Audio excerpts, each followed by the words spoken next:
Bienvenue à toutes et à tous. Dans l'actualité ce jour, la conférence de presse du président de l'Autorité nationale de lutte contre la corruption ANLC, Jean-Baptiste Elias. Au menu de ce rendez-vous avec les médias, les irrégularités inhérentes à un dossier de passation de marché public au ministère du cadre de vie et de développement durable.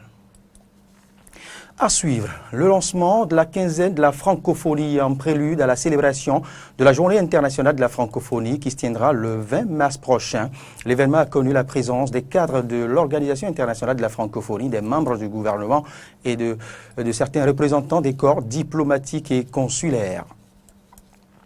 Et puis les élus locaux du littoral ont été sensibilisés durant 2 jours sur la gestion des écosystèmes au cours d'un atelier. La substance de cette séance dans ce journal.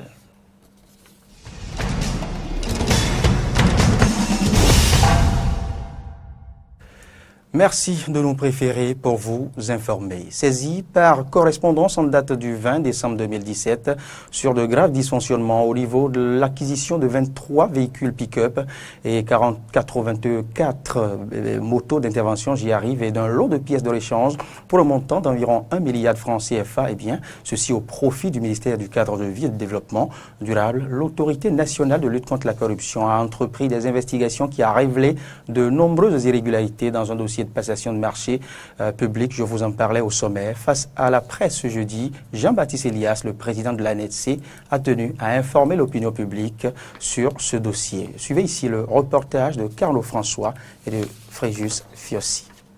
L'Autorité nationale de lutte contre la corruption a tenu ce jeudi 15 mars 2018 à son siège une conférence de presse portant sur des irrégularités observées dans le dossier d'appel d'offres pour l'acquisition de matériel roulant, motos d'intervention et de lots de pièces de rechange au profit du projet de gestion des forêts, terroirs riverains du ministère du cadre de vie et du développement durable. Cette conférence, animée par le président de la dite institution, a connu un début consacré au récit des faits. Le 20 décembre 2017,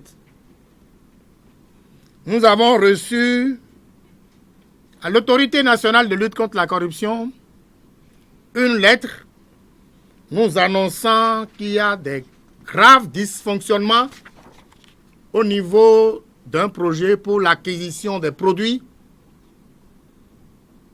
au niveau du ministère du cadre de vie et du développement durable. Voilà la lettre. On n'avait pas besoin de savoir qui a envoyé. Aussitôt, compte tenu de la gravité du sujet qu'on a porté à notre connaissance, et comme nous le faisons d'habitude, nous avons cherché à savoir ce qu'il en est. Mais quels étaient en réalité les prix fixés dans le dossier en question? Atlantic Motors a prévu de livrer la moto à 5 270 000 hors taxes, soit 6 218 600 francs TTC. Les Bagnoles Motors a prévu de livrer la moto à 5 114 050 francs CFA, soit 6 34 579 francs CFA. Global Motors a prévu de livrer une moto Honda 125 à 5 450 000 francs CFA, soit 6 431 000 francs CFA. Et la quatrième soumission est faite par MGM Compagnie. La moto à 975 000 francs CFA l'unité en hors taxe et à 1 150 000 francs CFA en TTC. Suite à ces différentes informations recueillies, l'Autorité nationale de lutte contre la corruption a dû mener des enquêtes les conduisant aux conclusions suivantes. L'achat des motos qu'on veut confier à les Bagnoles Motors, l'unité coûtera 5 142 121 francs CFA. Le concessionnaire, vous avez vu la lettre tout à l'heure, dit « Je vous vends l'unité à 1 375 000 francs CFA. » Soit une différence par moto de 3 767 121 francs CFA. Pour les 84 motos, L'action de l'autorité nationale de lutte contre la corruption dans ces dossiers permettra d'économiser dans les caisses de l'État 316 438 164 francs CFA.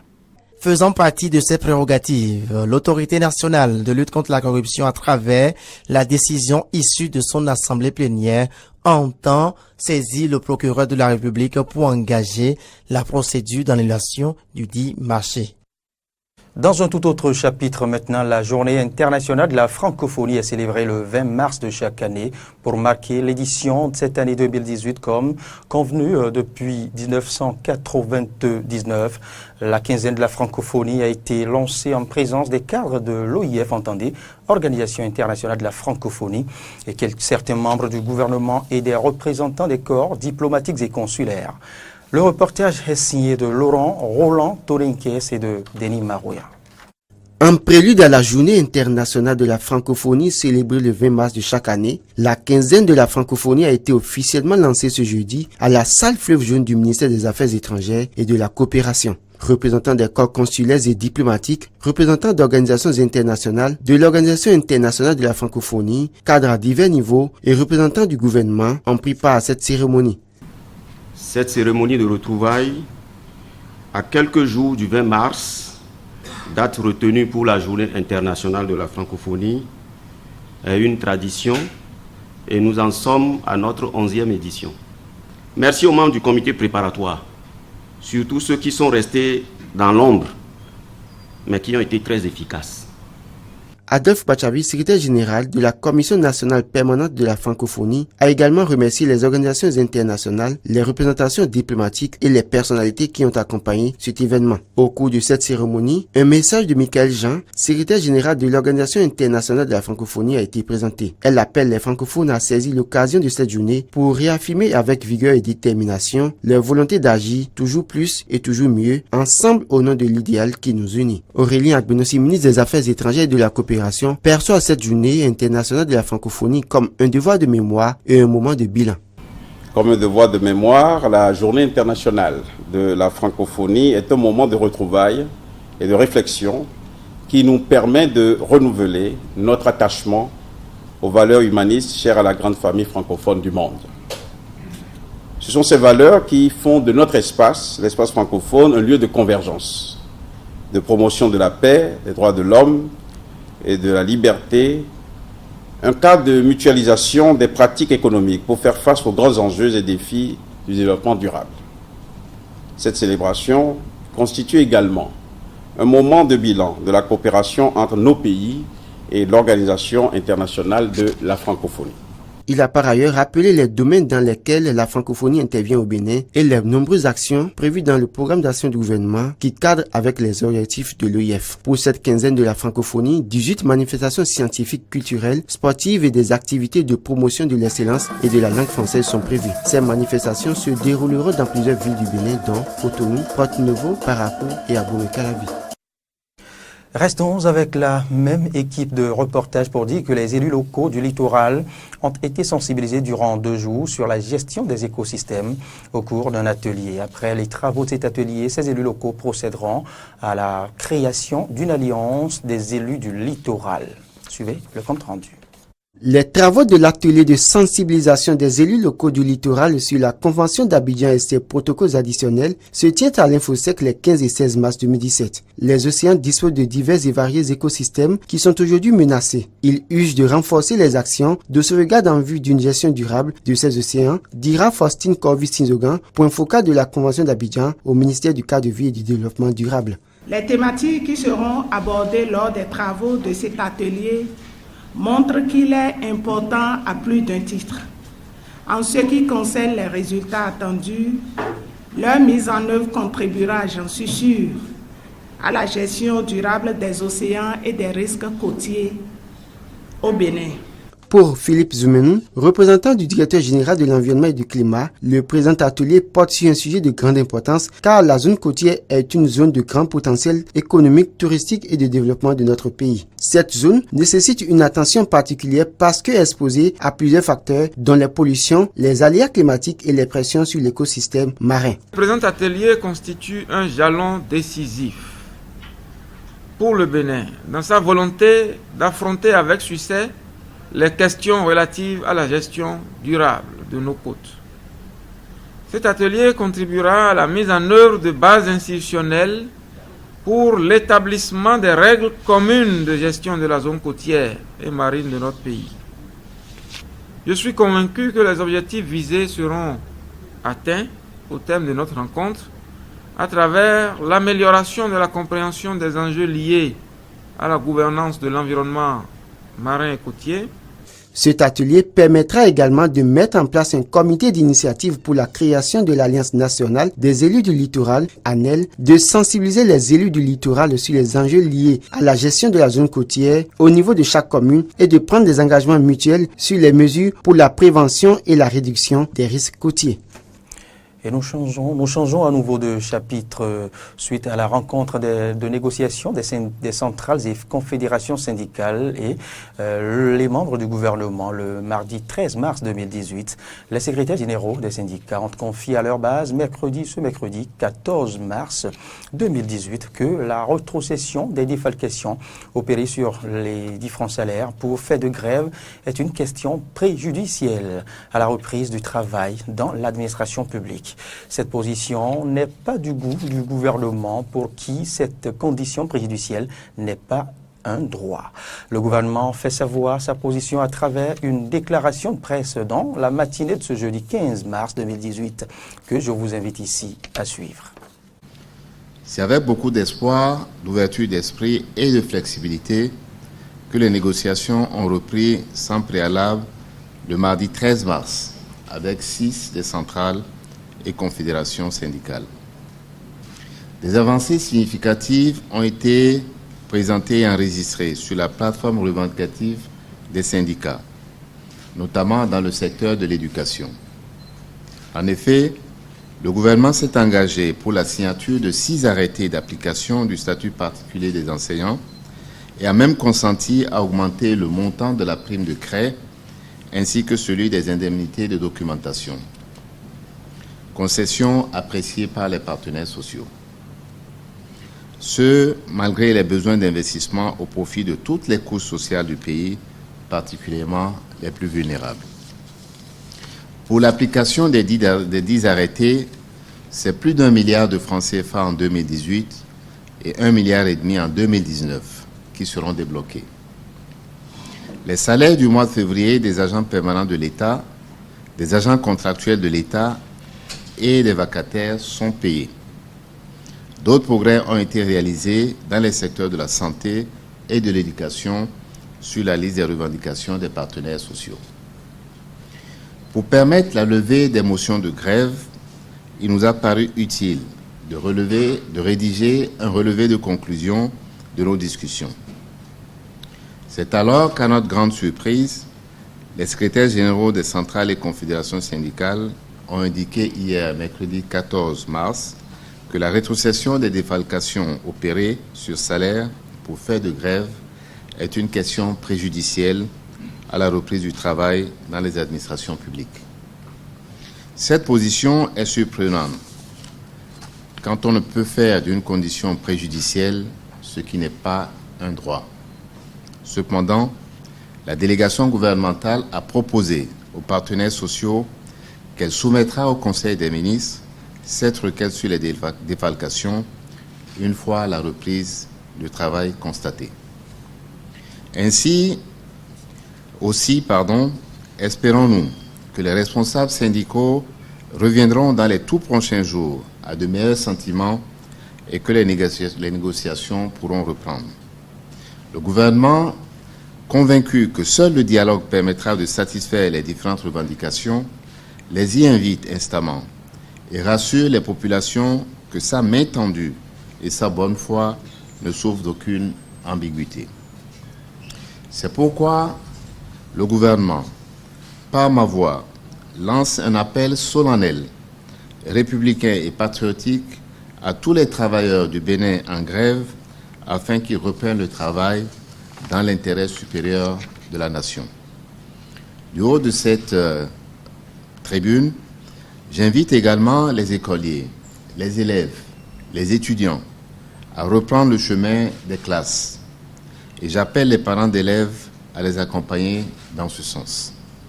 Enfin, le gouvernement du président Patrice Talon rassure l'ensemble du peuple béninois de son engagement à apporter les solutions pertinentes aux préoccupations des travailleurs dans la limite des ressources de la nation et dans l'équité vis-à-vis de toutes les couches de la société. Et bien à propos, en entendant l'issue des négociations entre le gouvernement et les différentes centrales et confédérations syndicales, les citoyens nous ont livré ici leurs impressions.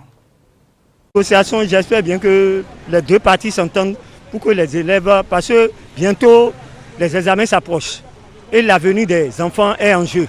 Donc les deux parties n'ont qu'à essayer de regarder ça et s'entendre sur un commun mortel, s'entendre sur le minimum commun.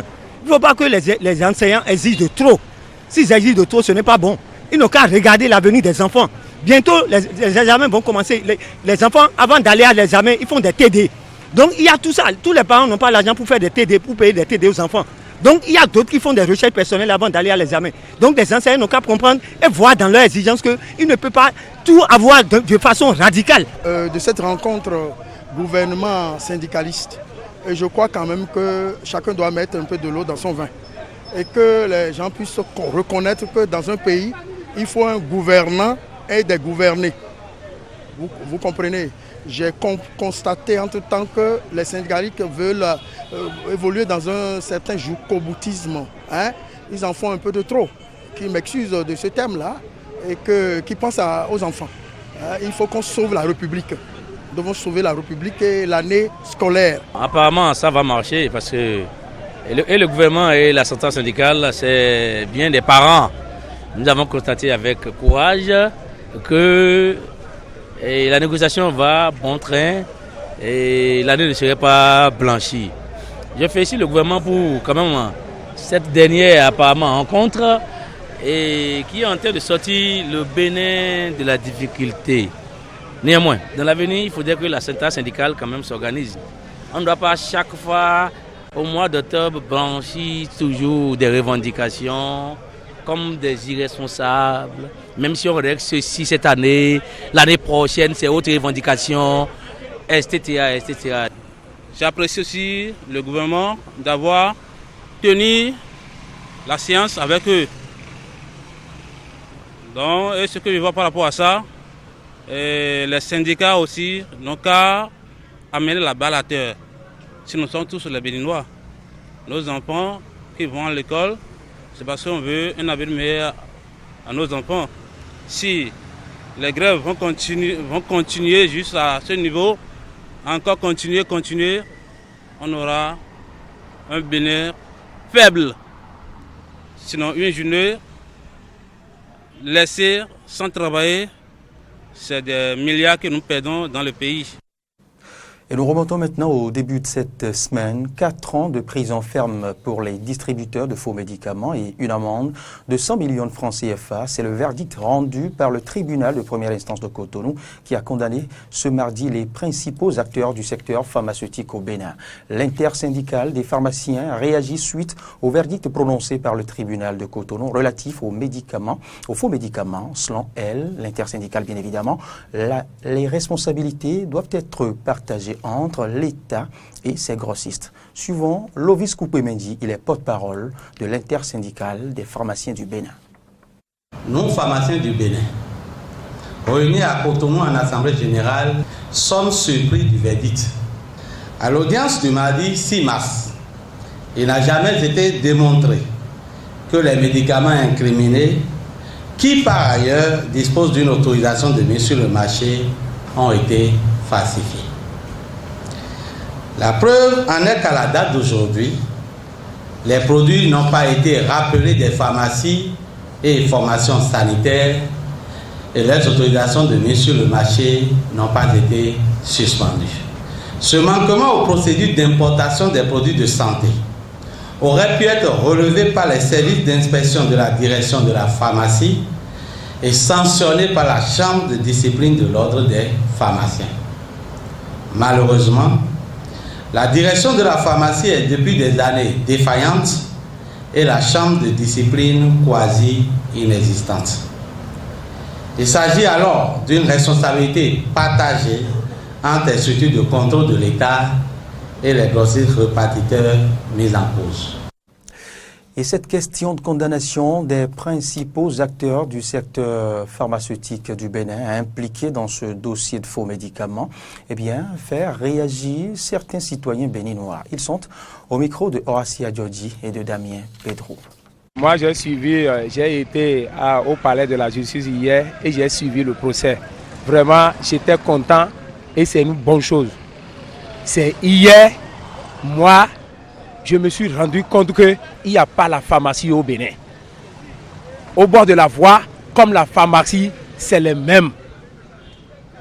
Il nous a démontré hier que depuis des années, ils sont en train de nous fournir le poison lent en nous disant que c'est la pharmacie. Parce qu'on les a demandé de savoir hier quelle est la différence entre au bord de la voie et la pharmacie. Et les auteurs ont répondu que le manière de stockage qui est la différence. Ça veut dire c'est les mêmes que nous consommons. Moi je félicite le gouvernement ou la justice et qui a eu le courage de nous démanteler cet réseau de mafia, cet réseau de criminels qui nous gangrènent depuis des années. Moi j'encourage la justice de continuer jusqu'à le dernier souffle. La condamnation des inculpés pour les produits pharmaceutiques, j'applaudis ma justice. Nous avons une justice crédible et nos gouvernants ne doivent pas s'impliquer trop si des dossiers sont pendants au niveau de la justice. Regardez comment notre justice a dit le droit. C'est salutaire. Je vais remercier la justice béninoise qui a dit de droit, mais c'est un peu triste parce que nous avons un étranger, soit dit un blanc, qui fait partie des accusés et qui a été accusé pour 18 mois. J'ai dit non, nous sommes dans quel pays? Donc ça veut dire que ce sont les Africains seuls qui font le mal, hein? C'est pas bien. Hein? Ils ont accusé mes miens, hein? Et ils vont rester pendant 4 ans. Et alors que l'autre qui vient d'ailleurs dit non. Ce qui veut dire qu'il y a un supérieur ailleurs, non, je ne serais pas d'accord. Normalement, lui, soit dit le blanc là, c'est lui qui devait faire les 4 ans, hein? Et les autres 18 mois. Parce que c'est lui le présumé cerveau. Les citoyens ont parlé. Et c'est ici que prend fin ce journal. Merci de l'avoir suivi. Je vous donne rendez-vous à 20h pour la première grande édition de la soirée. À très vite.